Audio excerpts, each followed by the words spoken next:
শুনানি আছে ট্রাইব্যুনালে হাজির করা হয়েছে বেগম রোকেয়ার সাবেক প্রক্টর সহ ৬ আসামিকে। এই মুহূর্তে ট্রাইব্যুনাল থেকে যুক্ত হচ্ছেন সহকর্মী রাব্বি হোসেন।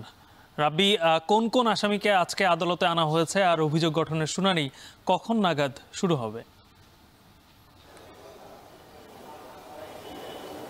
গালিব, রংপুরে জুলাই শহীদ আবু সাইদকে হত্যা মামলায় আজকে ৬ জনকে হাজির করা হয়েছে। সেখানে বেগম রোকেয়া বিশ্ববিদ্যালয়ের সাবেক প্রক্টর শরীফুল ইসলাম সহ এবং পুলিশ কনস্টেবল সহ ৬ জনকে হাজির করা হয়েছে। এই মামলায় মোট ৩০ জন আসামি। এই বাকি যারা রয়েছেন তারা মূলত সবাই পলাতক রয়েছেন এবং যারা পলাতক রয়েছেন তাদেরকে ট্রাইব্যুনালে হাজির হওয়ার জন্য এর আগে বিজ্ঞপ্তি প্রকাশ করা হয়েছিল এবং এই মামলায় গত জুন মাসে একটি এই যে ট্রাইব্যুনালের যে তদন্ত সংস্থা, সেই তদন্ত সংস্থা প্রতিবেদন দাখিল করেছিল এবং সেই তদন্ত প্রতিবেদনের আনুষ্ঠানিক যে অভিযোগপত্র সেটি আমলে নিয়েছিলেন আদালত জুন মাসের ৩০ তারিখ এবং আজকে মূলত এই অভিযোগ গঠন করে আনুষ্ঠানিকভাবে এই মামলার বিচার শুরুর আদেশ দিতে পারেন ট্রাইব্যুনাল।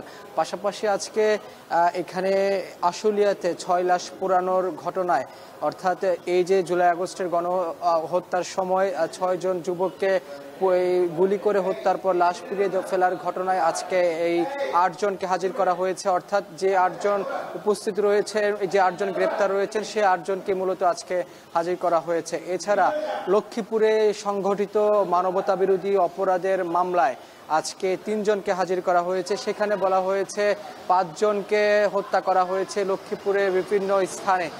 সেই অভিযোগেই মূলত ট্রাইব্যুনালে মামলা রয়েছে, মানবতা বিরোধী অপরাধের মামলায়। সেই ঘটনায় ৩ জনকে আজকে ট্রাইব্যুনালে হাজির করা হয়েছে এবং আশুলিয়ায় যে ৬ লাশ পোড়ানোর ঘটনায় যারা পলাতক রয়েছেন আসামি, তাদের পক্ষে স্টেট ডিফেন্স লয়ার আজকে নিয়োগ হতে পারে। এই বিষয়গুলো নিয়ে আজকে শুনানি অনুষ্ঠিত হবে। এই ছিল আমার কাছে সবশেষ খবর ট্রাইব্যুনাল থেকে।